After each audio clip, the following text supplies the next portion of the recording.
Ayan, magandang hapon po. Ayan, mapagpalang hapon po sa ating lahat. Ako po, si Sis Juby po ng UMSS Macau East Council ay nagpapabot po ng pagbati kay Sis Lilian Esquitro ng Silihan Chapter.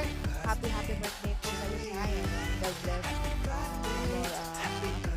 More birthdays to come and syempre, ingat palagi. Ayan. Patuloy lang tayo sa ating layunin at adikain para sa mahal na kapatirang Alpha Kaparo. Ayan, salamat at nakilala ko po kayo dyan sa Silihan Chapter. So, happy birthday po rin Sai. Ayan, si PH Vlog TV po na UMSS Macau East Council na bumabati po ng happy birthday sa iyo, Sai. Ayan, more birthdays to come.